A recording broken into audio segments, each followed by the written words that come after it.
And here's a quick recap of what's been going on the past month with Amy. I'm Now she's moving. Next week. What's with the neighbors?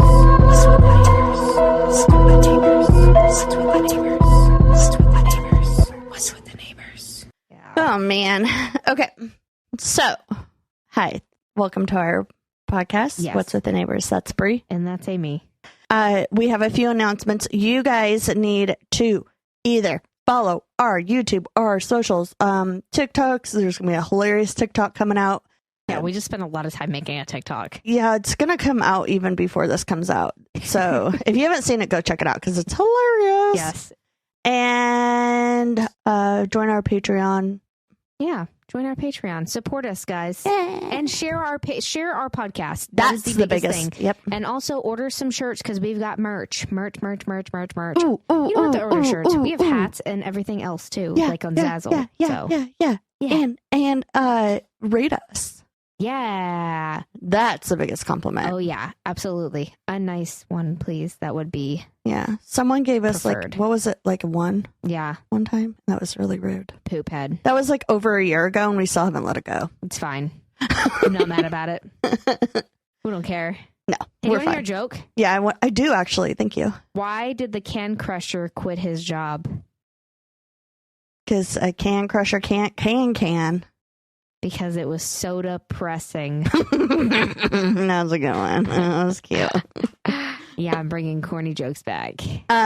Cake or ice cream? Ice cream. Nice. Cake. Oh, is that your only question for me? Yeah.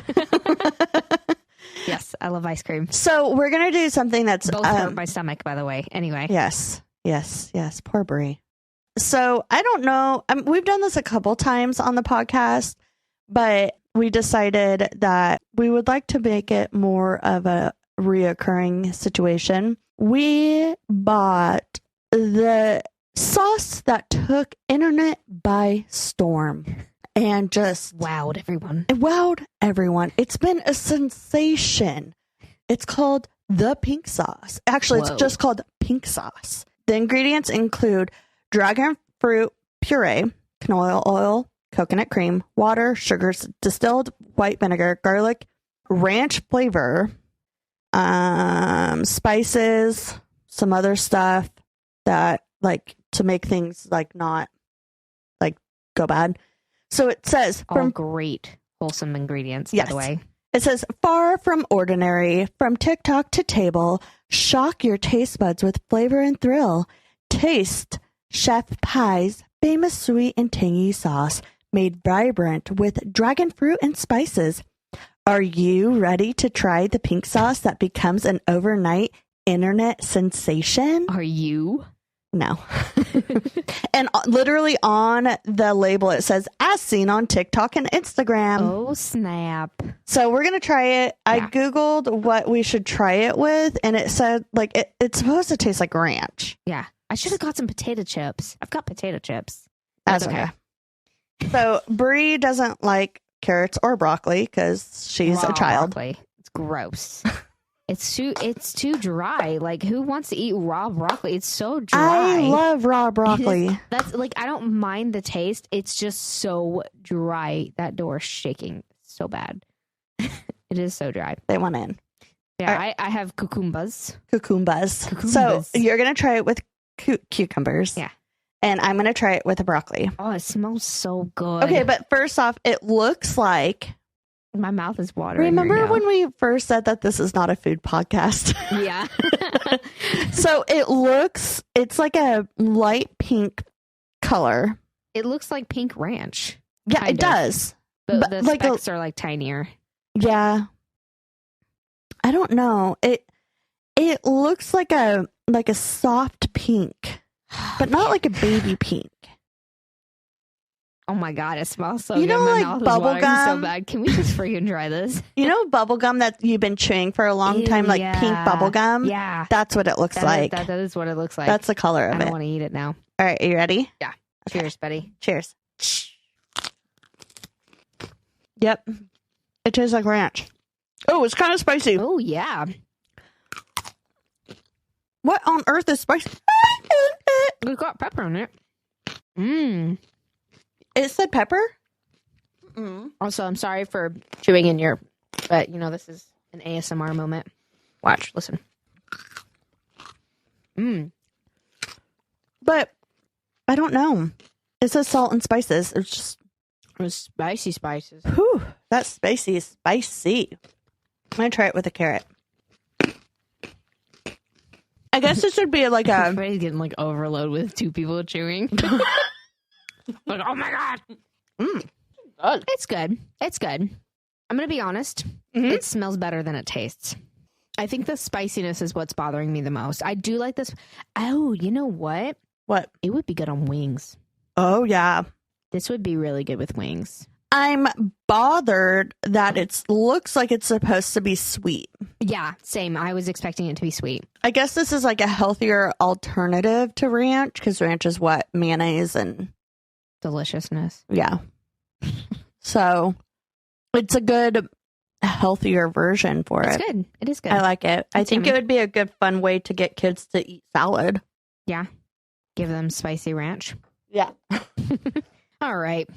Well, do you have any more That was fun, thank you. announcements or anything? Nope. I'm All good. right. Do you have a neighborhood story? I do. It's titled Clearly a Cult. Possible cult activity at Nixon Library. Oh. During the entirety of my library visit, which was about an hour, I watched this man stare at photos of Gary Busey and print them off. I do not know what his agenda is, but I have a feeling it could be a cult or Illuminati related. Oh my gosh. Good night. Or Maybe he was doing like a school project. On maybe Gary make- Busey. doing some research for a podcast. Yeah, or that. Yeah. He's like, I'm going to do a story on Gary Busey this week. And suddenly we're being reported about. Yeah, exactly. Now the cops are at your door. All right, now this is what everybody's waiting to hear about, Amy. Let's hear about it. I have a confession to make. What? My parents left this morning to go to drive down, right? And our episode doesn't come out until tomorrow. Right. And they're not going to have service. And I was like, well, it's out on Patreon. I was telling my mom our episode, and she's like, no, I don't know how to work Patreon, even though she is a Patreon donor. Mm-hmm. And so I emailed it to her this morning, last week's episode. Oh, that's okay. So that she could listen to it. That's okay. She's like, I need to know. I hope you enjoyed it, Candy. Yeah. Because she knew that I was doing this Natalia Grace story. So, so this week, I'm going to tell you the second part of Natalia Grace. So last week we ended up with, Kristen had put Natalia out on the back porch because she wasn't telling her who she had stayed with prior. Right. And she was crying, and the neighbors called, and the police came. Right. And the officer was like, yo, this kid is not a kid. This she's lying about her age. Yeah. So that's where we started off. So if you don't know what we're talking about, go to last week's episode 89 called Ways to Die or something like that. Tips on how to die or something like that. And check it out. Okay. So the officer did some digging and found her paperwork from the orphanage from the importation from Ukraine to the United States, which included her height, weight, and her hair color, and even a photo of her, right? And he was like, yo, she hasn't grown an inch in the last 2 years that she has been in the United States. And if she's 6 years old, even if she was a dwarf, like had dwarfism, she should have at least grown a little bit. Right. So Natalia even admitted to the office. Oh, and she didn't even look like the photo. Like when you come in, they took a photo of you. Right. Natalia didn't even recognize the girl in the photo. So Natalia even admitted to the officer that she was told what her new birthday was when she was at the orphanage in Ukraine. And she was like, I was told to like, tell you that my new birth date so that it's more appealing to be adopted. Okay. The officer told the family to call an attorney and correct her age. And the Barnetts were like, you can't do that. Yeah. But I guess you can. So, and I guess it happens quite often, especially with ages or adoptions from overseas, because sometimes they'll falsify the birth date to make the child look a little bit more appealing. Right. Which is messed up. Like a year or two, like instead of a 3-year-old, it's a 2-year-old, because 2-year-olds are more appealing to adopt, I guess. Have more time with them when they're babies. Yeah. So the Barnetts, through their attorney, filed a motion to get Natalia's age legally changed. According to the attorney, Natalia's primary doctor had solid evidence to prove that her age was actually 22 years old. Whoa. Yeah.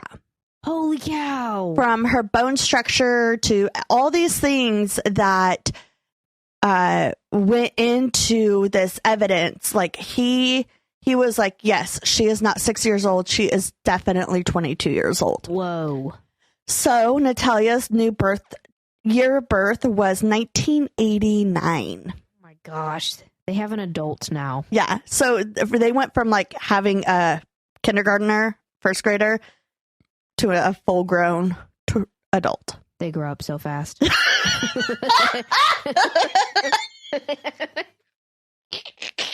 That was good. I'm sorry. That was really good. She got a new birth certificate, an ID, all the works. Kristen takes Natalia to Westfield, Virginia to find her an apartment. They're like, congratulations, you're an adult now. You get to grow up all of a sudden. Suddenly. It's like that movie Big with Tom Hanks in it. Yeah. We're going to have a trampoline in my house. So they got her a small apartment on a single floor apartment complex. Her parents gave her furniture and bought her groceries. Oh my God, still. So one day, Natalia had just gone grocery shopping with her mom. Kristen stopped in front of the apartments and Natalia got out with her mom. Her mom put the groceries on the curb and like got back in. And there was this lady that was outside and it was one of her neighbors. Her name was Sue. And Sue was like, hey, little girl, do you need help? And Natalia was like, I'm not a little girl. I'm 22 years old. And she was like, okay, do you still need help? And so she helped her bring in groceries to inside the apartment.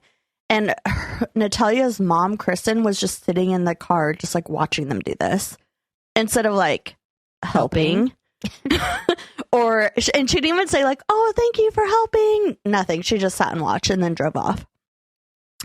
All of her neighbors noticed that she wouldn't shower for days on end. She would wear the same clothes for weeks at a time. Some speculated that she would only shower or get clothes changed when her dad would come visit. And only her dad would visit. Kristen wouldn't visit and the boys wouldn't visit, just her dad. But she would come out and watch her? Or she would like take her... No. Kristen had taken her grocery shopping. Oh. And dropped her off. Okay. Yeah. So... Mom would never come in and check on her. Okay. She never actually went inside. Correct. Some of the neighbors got together and all decided that they needed to contact the Department of Social Services because they're like, this girl is not being taken care of. Like, she stinks. She doesn't shower. About adults, though? Well, yeah. I mean, she has a disability. Okay, right. Adult social services is a thing. Oh, I did not know that. Yeah. So they were worried for her well-being. Because even if she was an adult, like I said, she still needed help and her basic needs still need to be met. Right. Once Michael and Kristen realized that they were being investigated by the Department of Social Services, her parents were going to war with the county. Michael ended up recording every encounter he would have with Natalia. It was also speculated that Michael and Kristen also only started buying groceries after they started an investigation on her. Dad would do weird things like question where she got donuts from. One time, like in the documentary, there's a recording and he's like, where'd you get the donuts? And she was like, oh, they were there. And he was like, no, they weren't because they're still within the expiration date. Right. And she was like, oh, someone down the street gave them to me. And he's like, who? Like, who freaking cares who gave her the donuts? She was hungry and they gave her donuts. Exactly. Like, just grilling her for like no reason. Okay. Michael wiped Natalia's contacts from her phone so she couldn't call anyone, specifically the investigators. Oh. Because he didn't want her contacting them and like saying like, hey, my parents haven't been by in a couple days. And so they just deleted all of her contacts. Another neighbor couple, Melanie and her husband, Tony, when they first met Natalia, they instantly knew that she was older than she looked just by the way that she acted. They didn't mind Natalia at first. She was friendly, easy to talk to, but then she started becoming almost possessive over them. Okay. She would call them and be like, hey, where are you? And they'd be like, we're at our son's game. You know, can we talk to you later? And she'd be like, when are you going to be back? And they'd be like, I don't know. Like, Natalia, you're not our keeper. Yeah, exactly. She would call them and ask when they would be home. Like I said, she would also just like walk into their apartment and help herself to some food. And they were like, hey, Natalia, please stop. And it's like, it's an apartment. It's not, you and I walk into each other's houses. Right. But also we're like buds. Yeah. Different situation. And I also wouldn't help myself to food unless it was on the counter and it's already cooked. Right. Or like, I think it's a matter of like how open you are with this person. Right. Yeah. And they were not on that level with her. Right. But maybe she felt like she was on that level with them. But I don't know. I would be like, hey, can you just like not? I don't know. Everyone living around her literally would wonder if I go inside or if I go outside, is Natalia going to trap me in a conversation when I try to leave? They were like, she was truly a pest. At one point, Natalia had called the police. I'm sorry. Is this your husband? Oh my gosh, I know. I know. I know. I doubt so much sometimes. So much.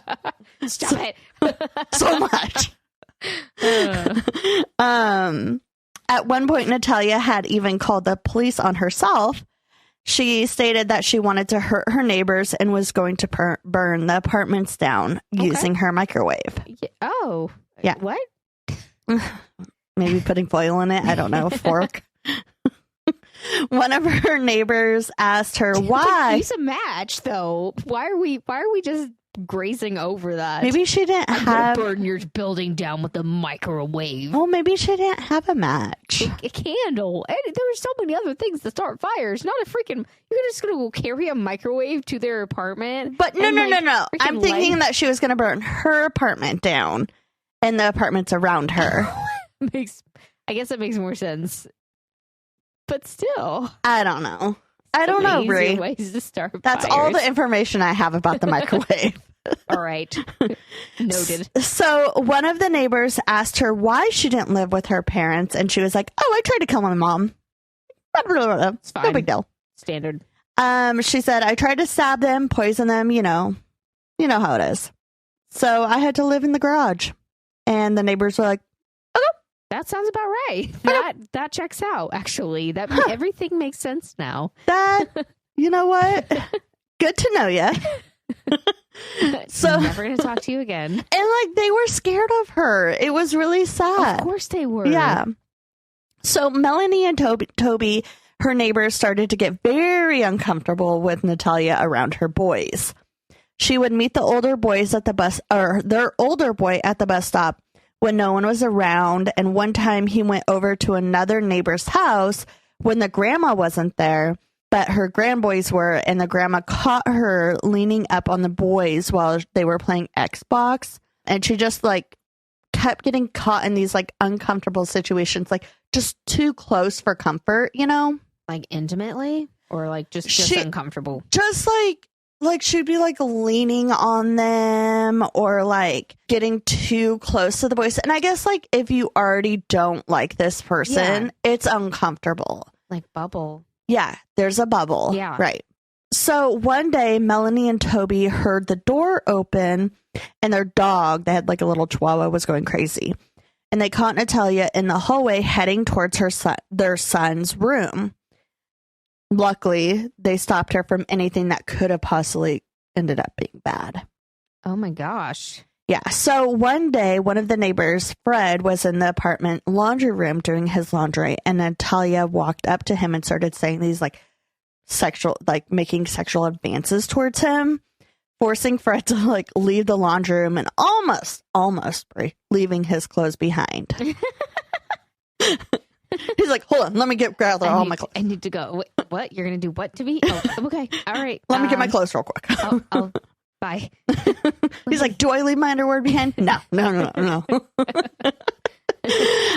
One day, Natalia was playing with a neighbor boy on the grass when they were rolling around up and down the hill.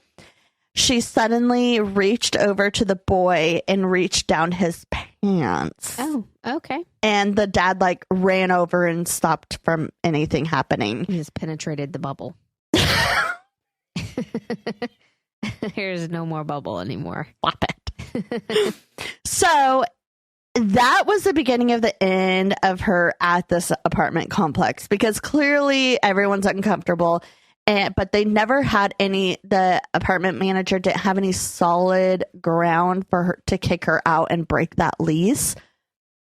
But after 3 complaints, they cannot renew the lease. Okay. So, it's fair. Yeah. So once that lease came up, they were able to say no, sorry, we're not renewing this lease. So it came up.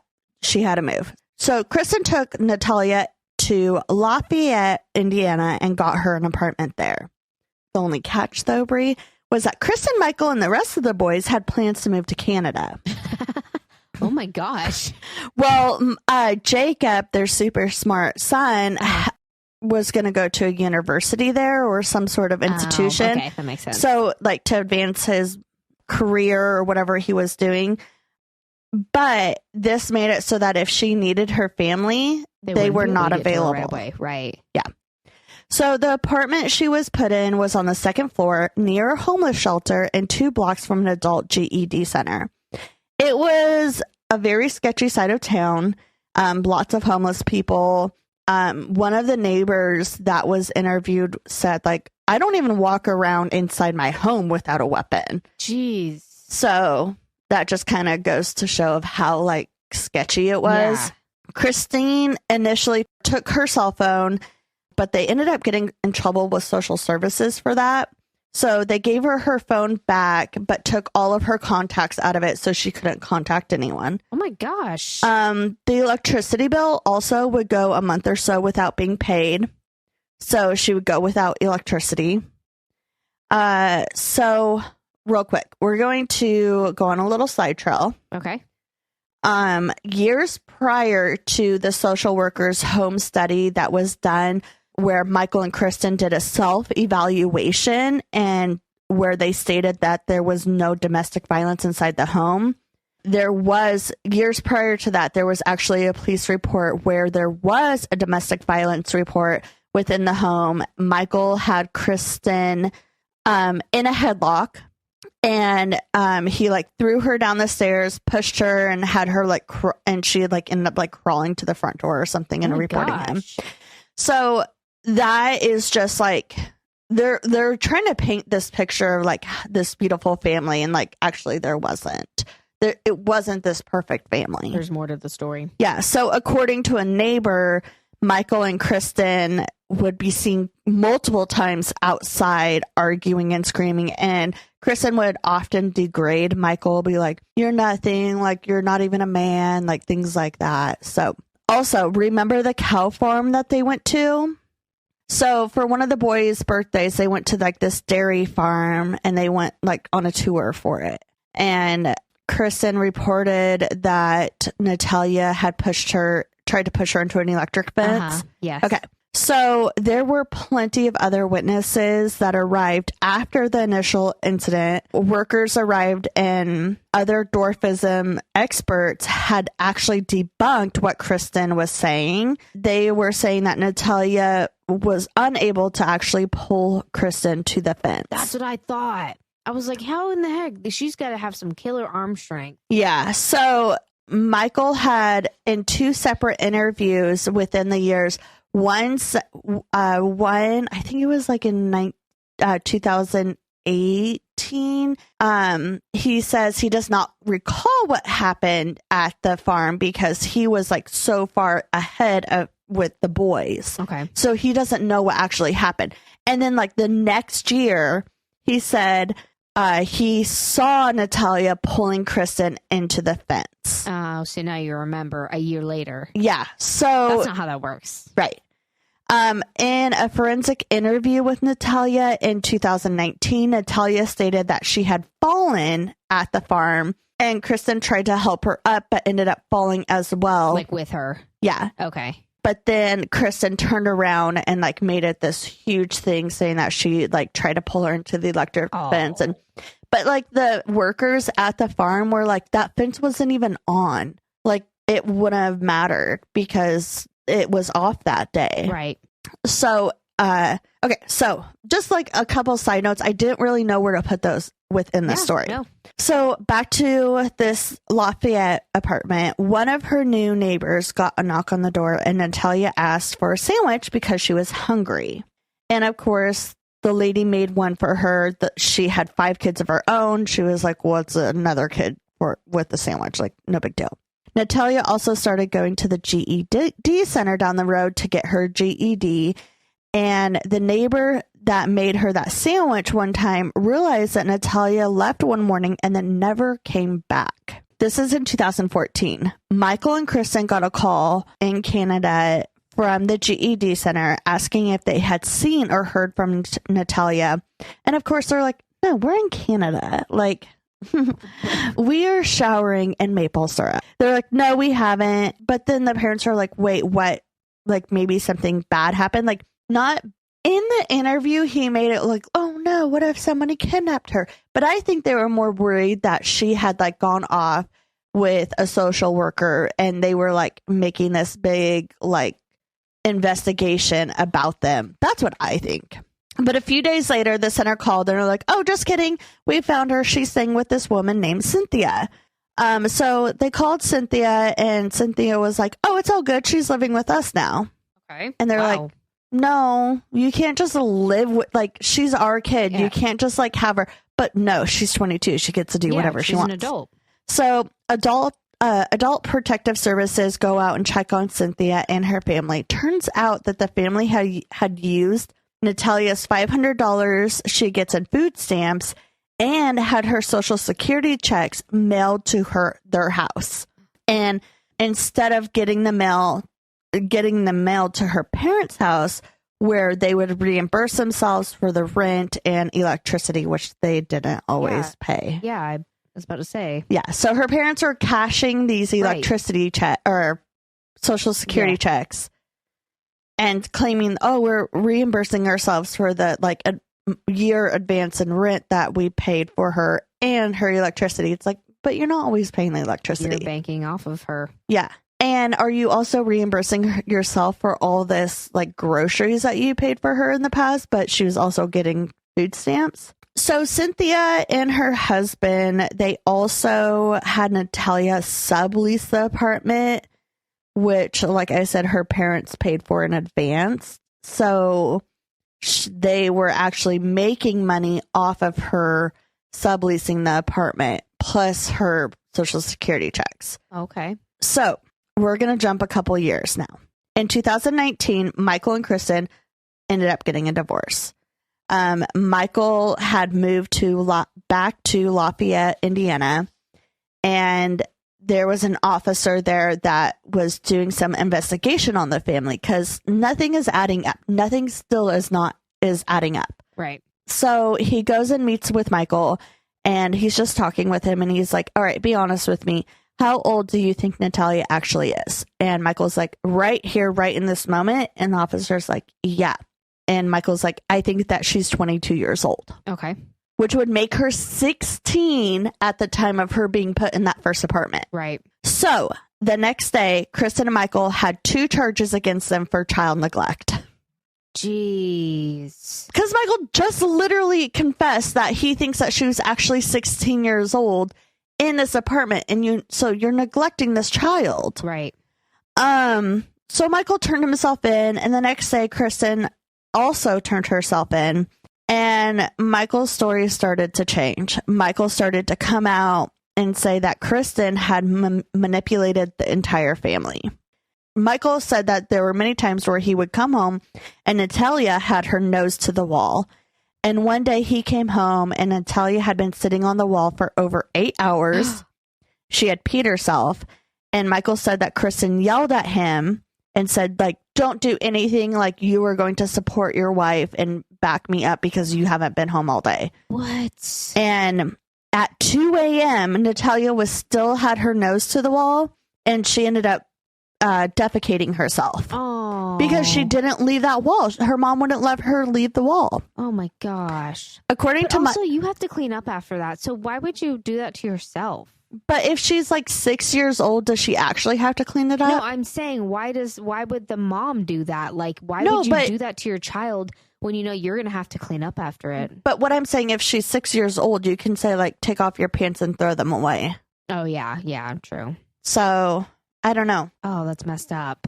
Okay. So, according to Michael, he said, best case scenario, when he would come home, Kristen would be in the living room mad, and Natalia would be in her room. And he said, worst case scenario, he would come home and find Kristen beating Natalia with her fist. Jeez. So Kristen also pushed Natalia down the stairs at one point. Okay. Kristen had made her 3 sons spank and hurt Natalia as punishment, and she would sit and watch. Oh. And like I said before, Natalia would go to the bathroom in the car, but she would also do it like on the couch, bed, blankets. So Kristen would force Jacob, the one with Asperger's, to pee in her bed to retaliate. Oh my gosh. Is that weird? Yes. And Jacob, in the interview, he was like, that was the most like vivid part of this memory that I have. And like it, because so like demeaning too. And degrading. Degrading. Yes. Sorry, not demeaning. Both. Degrading. Like, what the heck? He hated that part. He was like, I hate it. I hate that memory. Before the parent, he was young, so he didn't know any better. He was just doing what his mom told him to. His mom that he sees choking someone or beating someone. Yeah, right. Like, he doesn't want to get beat. Right. So before the parents were to face their fate in court, even though the couple had already divorced, Kristen would use her body to manipulate Michael into not testifying against her. So she would like send him these like flirty texts and stuff like that to like try to get him to stop like saying things or don't say this on the stand and stuff like that. He also found out that she had been cheating on him multiple times throughout their marriage. In 2019, Natalia's mother was tracked, her original birth mother. Okay. Not original, her original birth mother? Yeah. Just her birth mother. Just her birth mother. She doesn't have multiple birth mothers. In 2019, Natalia's birth mother was tracked down in Ukraine, and she claims that the person in the photo is, in fact, Natalia, and said that she was born in... But she said that, like, at the time, she confirmed that what was on the birth certificate was actually her date of birth, her original birth certificate. So...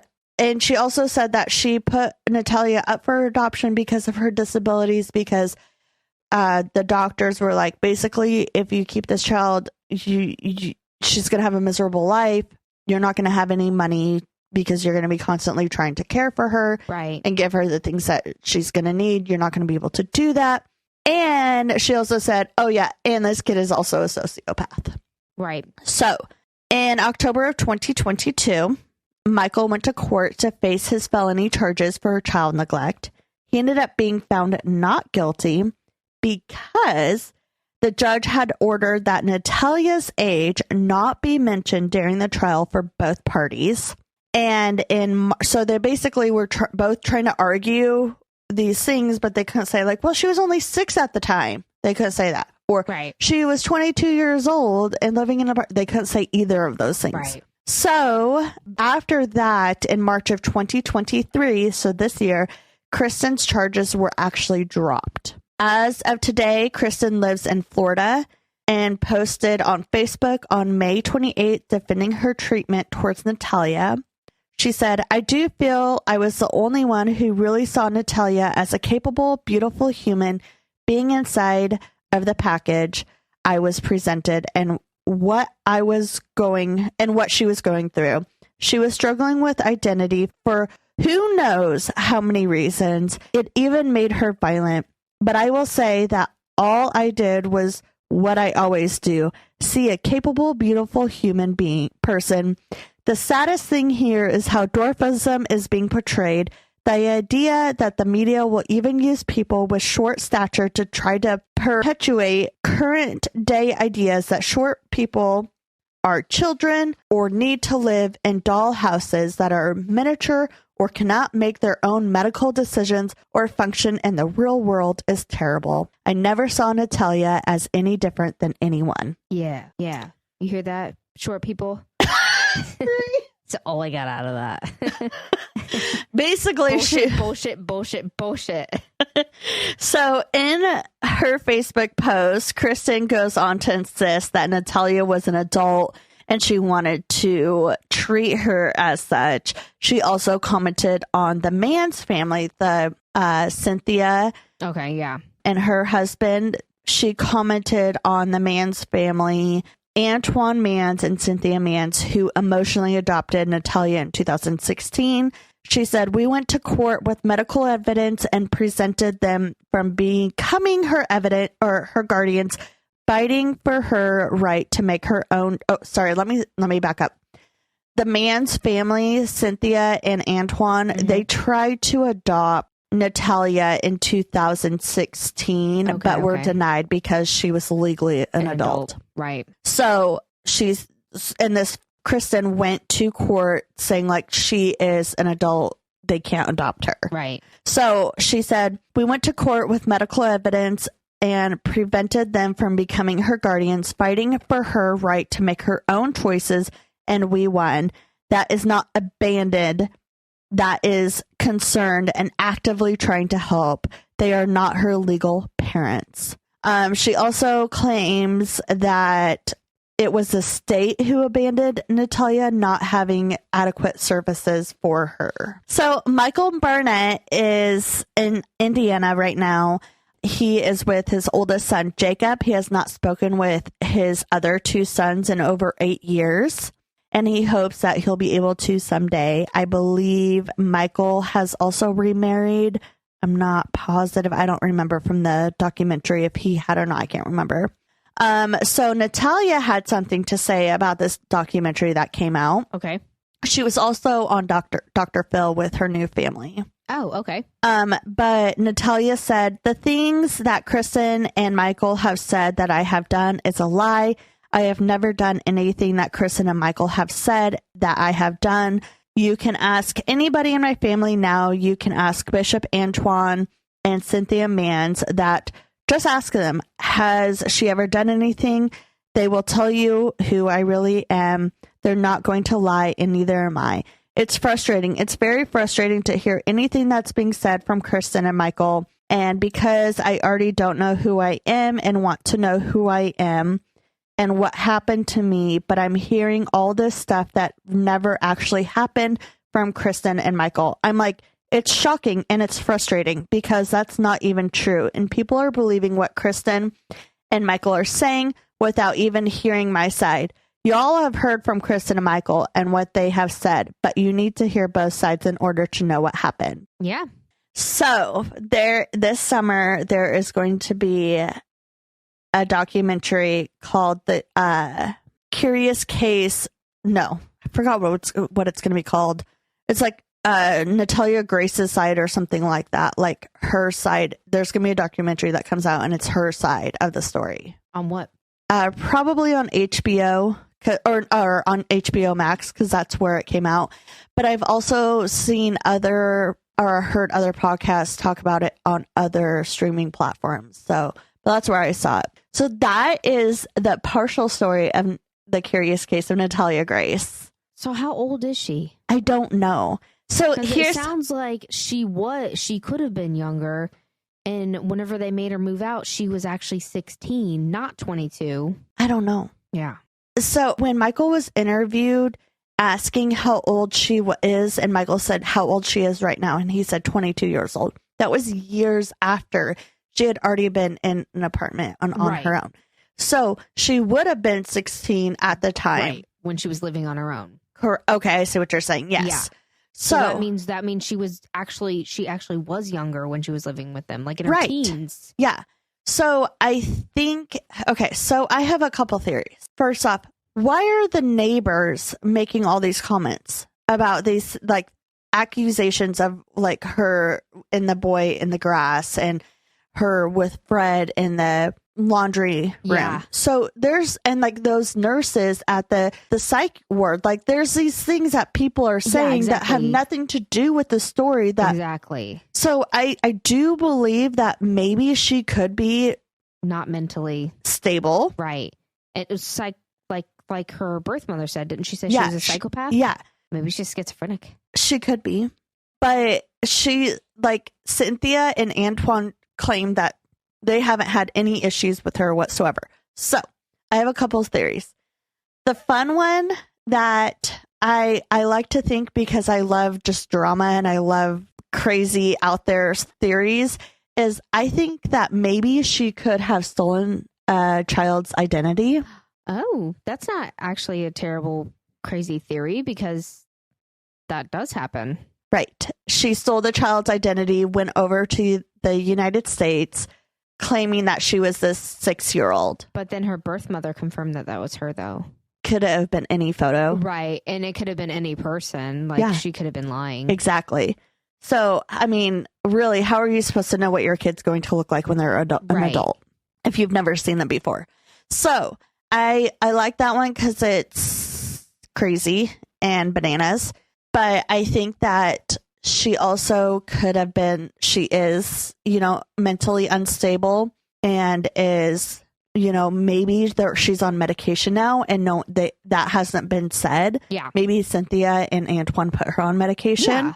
Yeah. There's also the theory, like, to go back to the first theory of like she stole this family's identity. Well, maybe she finally found a family that isn't going to like abuse her. So she found like a good place to crash. Or she's just waiting for the perfect opportunity. Right. I don't know. We'll see. Because she hasn't been with them that long. She's been with them since 2016. Oh, okay. Yeah, that's wild. Yeah. Jeez, that's so weird. I know. And it's like, do you like, whose side are you taking? I know. Whose story do you believe? I don't believe either of them. I don't either. I want to know what happened. If you watch the documentary, you will see, which I really think you should, Michael is the most dramatic human being I have ever seen. He when he talks about Kristen like beating Natalia, he like gets on the ground and is like punching the floor. Oh, okay. Oh my. Too much. He's so much. Like I almost I was like, I can't stand this man. I'm going to turn this off. Because he's so so much that it seems fake. Yeah. The things that he's saying. It's just too much. Yeah. What do the sons think about it though? It Jacob, sounds like, yeah. So he was the other one that said he peed on him. On her, right? No, he thinks that he's scared of her. Okay. He is legitimately scared of Natalia. He didn't really go into detail. I can't remember if he did, of what he thinks now, if I can remember correctly.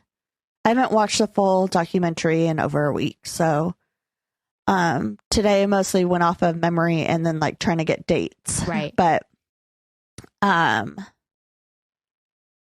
want to say, I think he like wishes her the best and wishes her well, and he wants the right answer. He wants the true story of what actually happened to her. Yeah, so, I would too. Yeah, I think you really should watch it. You would really like it. Is it on? It's on HBO Max. Cool. Sign into your HBO. Actually, I have a new email, so maybe I'll just use my new email and get just sign into my HBO Max. It doesn't work here last time very well, but I will get it eventually. Do you have a ghost story for me? I do. That was a great segue. Ew. All right. So since Amy's leaving me, I am going to be doing the Whaley House.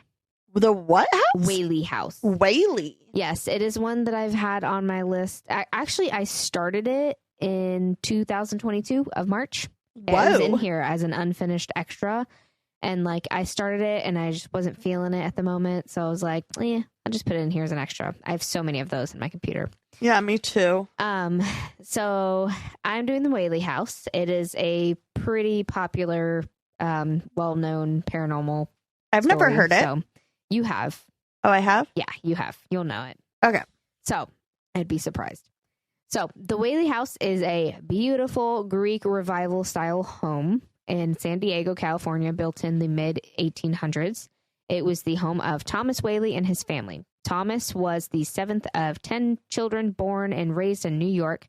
His father was a successful businessman, which Thomas ended up taking over.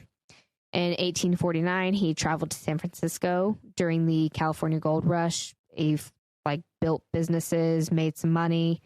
And from there, he traveled to San Diego in September of 1851 and stayed for 2 years making money and getting to know the area, witnessing a hanging at the local execution yard. Oh, fun. Normal stuff, Just typical Friday night things. So on that topic, before I get into the actual house, and the property itself of the Whaley House was where this execution yard was. Okay. And Thomas, along with many of the other townsfolk, because that's what you did on Friday night, let's go watch a hanging. I love it. They witnessed the hanging of Yankee Jim, or Jim Roberts, who, along with two others, was convicted of stealing a boat. So they're like, let's hang him. So wow, we have really drastic. Okay, but yeah, we've really softened So drastic. up on. Like, we just heard a story about a mom that was like abusing her child and she got off, or neglecting her child and abusing her, and she's fine. They're like, oh, you sold a boat? Dead. You're just dead. Goodbye. We have really lined the reins here, people. Yeah, this is why everybody's committing crime now. What was it?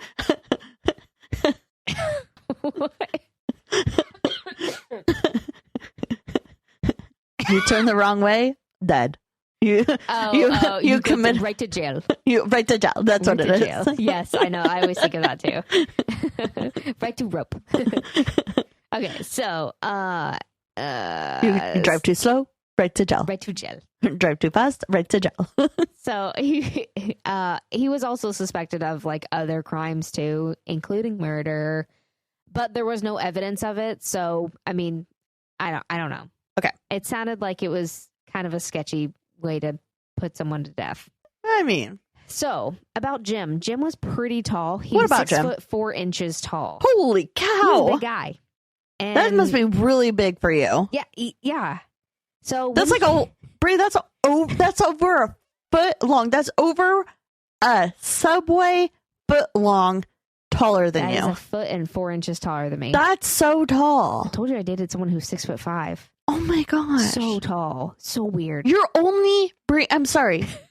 You're only 4.5 foot long subs long. What?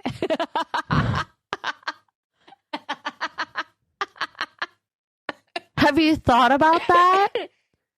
You're less than 5 foot. No, I'm like 5 foot. I'm 5 subs long. You're I'm 5 just subs. under 5 subs. I'm like a little tiny bit cut off. Like So you're the no. nub. This is what you are. You're 5 toasted foot long Yes, when I subs shrink up long. a little bit. Yes. How tall are you? You know the $5 foot longs? They're not $5 foot long anymore. I'm but- gonna start calling you toasted sub. Yes. Sub. Sick. Sorry, I don't know where Hey, didn't you say you came up with a nickname for me? that was it. I've been just waiting for the right. Have you really? Yeah. Nuh-uh. Yeah, I've literally have, but I've been just waiting for the right opportunity for it to come, and like I wanted it to like be natural. Are you for real? I'm That not was, like, joking. so natural, man. Thank you. You told me that like weeks ago. You're like, oh, I came up with a new nickname for you, and I gotta tell you whenever we do the podcast. No, it had to be natural. You haven't told. Oh, sick! I love it.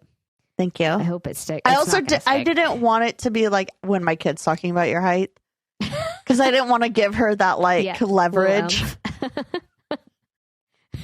Which is like every time she sees every you. time. So It's okay. I'm all right with that.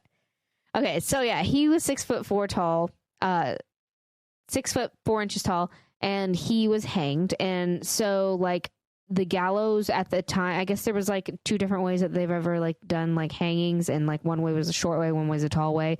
Okay. Well, this was the time period where like it was shorter time. Oh. So whenever they hung him, his toes like literally dragged the ground. Ew, I don't like that. But not enough to actually support his weight, and his neck didn't break. So he just like hung there and like suffered until like he finally just died. Oh, that's really depressing. Yeah. Back to Thomas. Okay, back to him. We're just going everywhere today. That's all right. Left, right.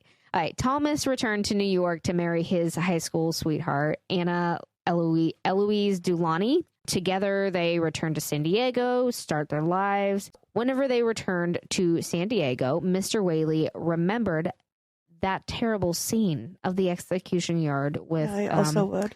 With Yankee Jim. And he's like, this property has potential. I bet I can get this place for a steal. Yeah, I would assume so. Yeah.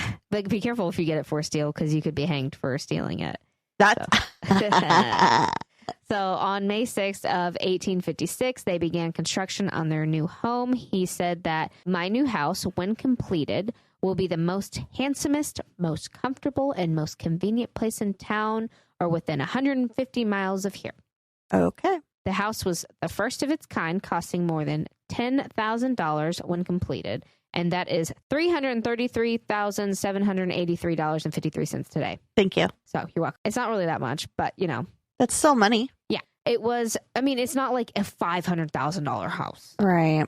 It was furnished with mahogany and rosewood furniture. It Wow. had Brussels the Brussels in carpets and damask drapes. I don't know what that means. I have sounds no idea either. Sounds very masculine. Sounds very fancy. From 1869 to 1871, the Whaley House became a place for the entire community. The Whaley home was separated into like 3 sections from what I got from everything. Jeez.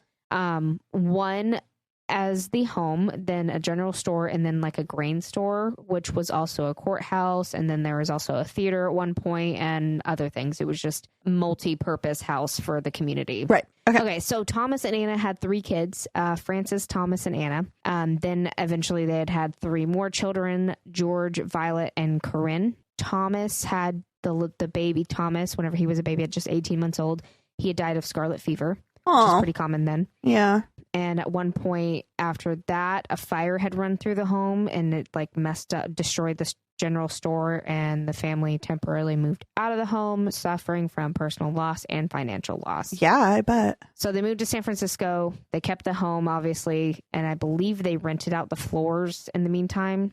So after settling, Thomas was sent to help take over Alaska. What? So like Alaska We're was starting everywhere to become a thing, today. setting up stores in Sitka. And he was actually elected to be a councilman in 1867. Yeah, Whoa. so 1860s. Yeah, in Sitka. So I thought That's that was cool. a fun little thing to add in there. Yeah. In 1868, an earthquake hit San Francisco, making the Whaley family ready to get out of there and go back to their old home. So portions of the home were still being rented out so the family could like pay off things. And in 1869, the county of San Diego signed a 2-year lease to use the front floor commercial space as their courthouse and some of the upstairs for like record keeping and whatnot. Okay. So this brought in like $65 a month, which was a big income for the family. So Yeah, it was kind of like living comfortably. And that's like $1,400 nowadays, by the way. So that's pretty good. That's a good paycheck every month. That's a good paycheck. So in July of 1870, the people of the new town San Diego, because they were like a new part of San Diego coming out, and like they were like a new whole section of town, and there was a thing between the new town and the old town, and they were like rivals and they didn't like each other, whatever. Adorable. Super cute. So the new town people voted to move the courthouse over to the new part of the town because they're like, hey, this is not convenient to us. So we need it our way. That's not fair. Since they were in a legal binding contract with Mr. Whaley because they had signed a 2-year lease, this couldn't happen, which pissed people off.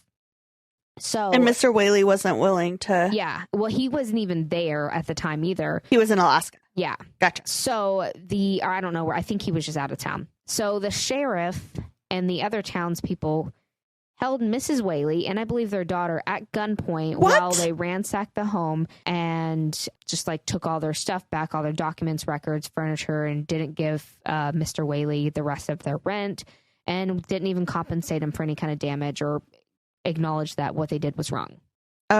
Super illegal, especially since it was coming from a courthouse. Yeah, what the heck? Yeah, come on, very guys. corrupted laws. Stupid laws Would not happen today. In 1882, daughters Anna and Violet married. Anna to her cousin John. Typical. And Violet to a George T. Birchtelly. I totally butchered that. Who was an awful human being. He deserted her just after 2 weeks, and Violet was so depressed that she was driven to suicide by gunshot in the home. I have something I have to tell you real quick. Okay. What's with the neighbors? What's with the neighbors? Whoa. Sorry, we had to take a short little break, and I had to tell Brie a drama story. Okay. Anyway, so yeah, she was driven to suicide. She ended up shooting herself in the chest. Oh my gosh. And it was in like the, what did I say? In That's the backyard. pretty hard to do. I know. Oh man. Yeah.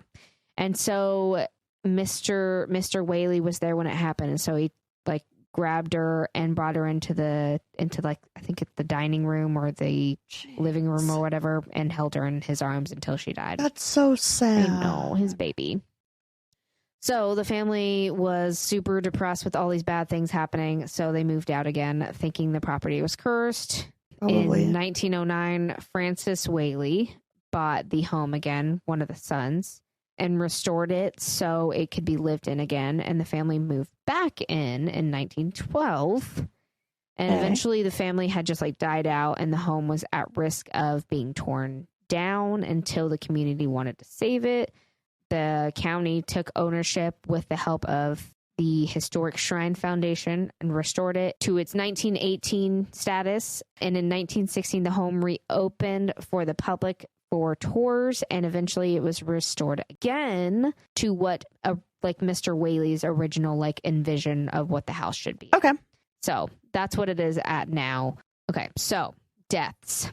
All of them. I'm going to bring them up because a lot of them have happened. Also, remember the fact that the property was previously the town's local gallows yard, so people have already died on the property. Yep, I did not forget that. Yeah, that was definitely embedded in my brain and not in a good way.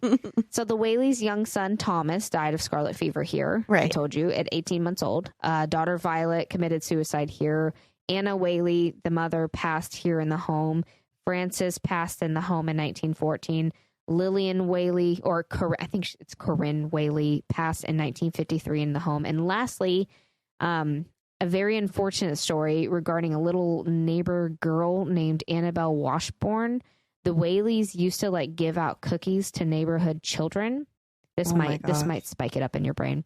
Okay. And as the story goes, the little girl was so excited that cookies were being passed out to everybody that she ran into a clothesline, ruptured her trachea, and she was brought in immediately into their house and died within minutes. Yeah. It's really sad. It's really messed up. That's so sad. She was so excited. Baby. I know. Oh, I don't recall any of that, but it's so sad. Like, oh no. First you don't get the cookies, and then that poor baby. But I haven't quite I don't know how true that one is, but it's everywhere. So why wouldn't it be true then? Because some places say that they haven't been any like records of her or her like death or anything. So I don't know. Interesting.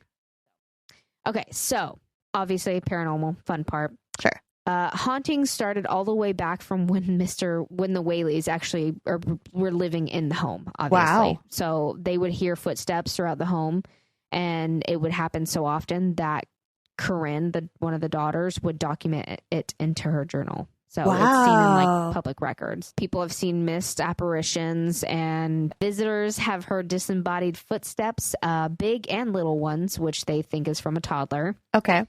Guests and staff sometimes develop a red line like under their neck, like whenever they go over like the stairway area. Is it from the little girl? No, they believe it's probably from the gallows. Oh, okay. That makes sense. And also we'll get like shortness of breath in certain areas, but I didn't think about her.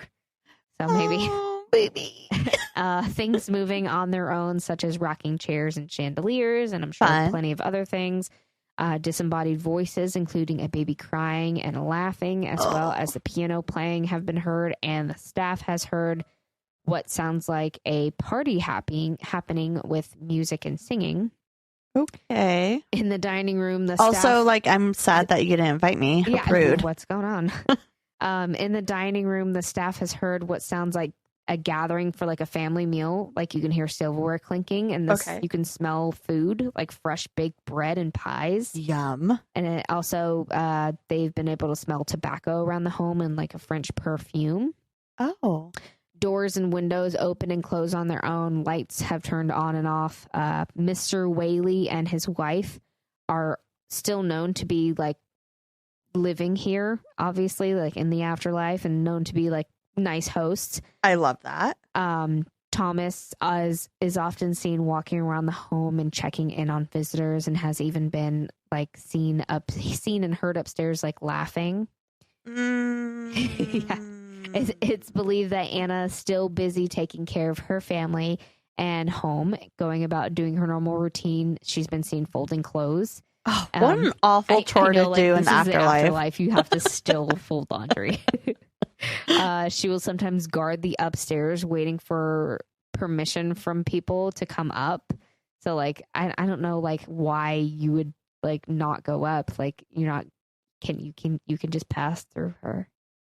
She's just gonna like guard the stairs. She's like, you may not pass. You shall not pass. What's the password? You're dead. I'm coming.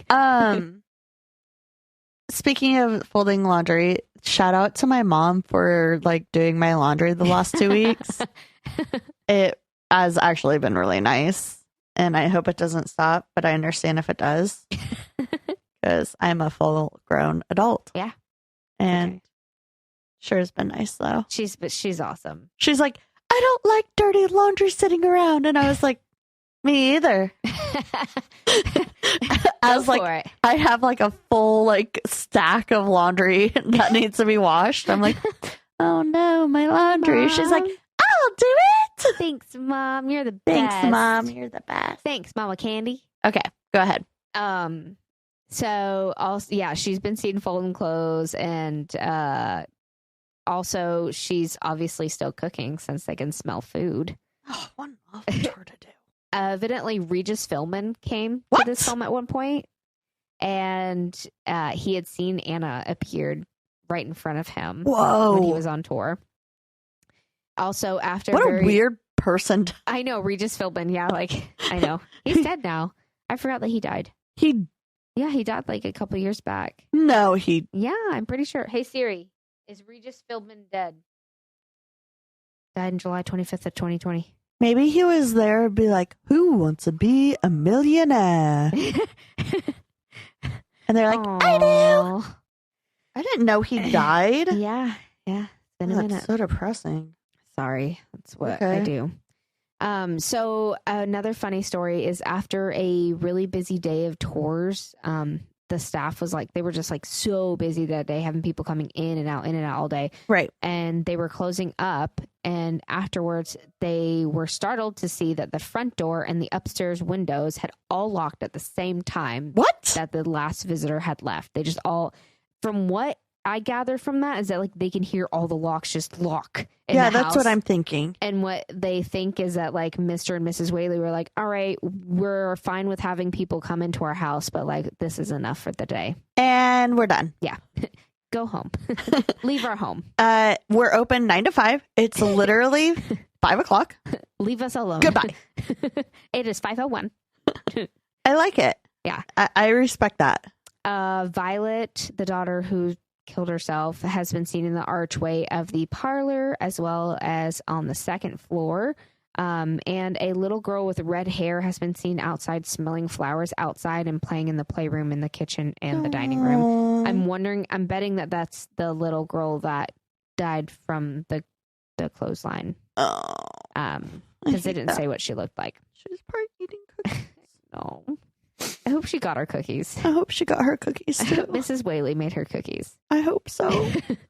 So as of today, the Whaley House has been deemed one of America's most haunted houses and has been restored to what Mr. Whaley had originally envisioned and is open to the public for tours day and night. And you can also go on paranormal investigations. It has been featured on many paranormal shows and investigated by many paranormal groups, and that is the Whaley House in San Diego, California. I love that one. Oh, thank you. That little girl just breaks my heart. I know. What? And the Violet. Yeah. That makes and the me baby. sad. The baby. So, Oh, thanks for that depressing story, Brie. you're welcome. Actually, I liked it. It was really good. Thank you. Do you want to hear a neighborhood story? Betcha. All right. So this is from Reddit. My neighbor jumped in front of my car while I was driving down the road to yell at me for going through his trash at night. I told him it was probably a raccoon. He refused to believe it to this day. So important. Like, Hey, did you go through my trash at night? No, I didn't. And he like sprays the water, like the windshield fluid. Like, get off my car. Why? Why? Like so many other like obvious reasons as to why your trash could have been ransacked. No, it was probably a teenager. It was like definitely the neighbor's kid. the neighbor's kid. Yeah. Yeah. He did it. We don't have records.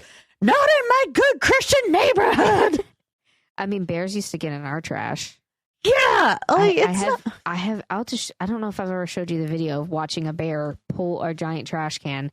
So we would have like bear locks on them, and the bears would just like, at one point they got pissed at the bear locks and they just pulled our trash can into the woods over a fence. Was this in North Florida. Carolina or Florida? Yeah. All the time. It makes me like, I don't know. My mom went running. Okay. Did I tell you about this? I was on the phone with her, literally on the phone. And I was like, do you want me to pick you up? And because she was like walking while I was driving home from work. And I was like, I can pick you up. Like, I'm only 5 minutes away, 10 minutes, like giving her a countdown, right? Of like how close I am while we're talking on the phone and like figuring out logistics and stuff. And she's like, no, it's okay. It's no big deal. Like, I'll walk home. I drive in, go upstairs, and I'm getting myself like a glass of water or something. And I look over and my dad is driving out of the driveway. And I was like, where's he going? So I call him and I'm like, where are you going? He's like, oh, I'm picking up your mom. And I was like, I literally was right there. I could have picked her up. And then turns out she saw a moose on Brock. Oh, no. And she was like, obviously scared because I was like, I was right there. Mother. Anyways. Dad saved the day. Husband saved the day. Always. Anyways, we're going to get, we have to finish our TikTok. Yeah. Oh, gosh. We need to go finish our TikTok. Tune in, guys. They will. You guys can see it right now. Yep. Go look on TikTok. It will be TikTok there. at WWTN podcast. Have you checked on the neighbors? What's with the neighbors? Bring Amy out. Psh. So are you just going to like... So how do your cats for us? Meow. Don't get dead.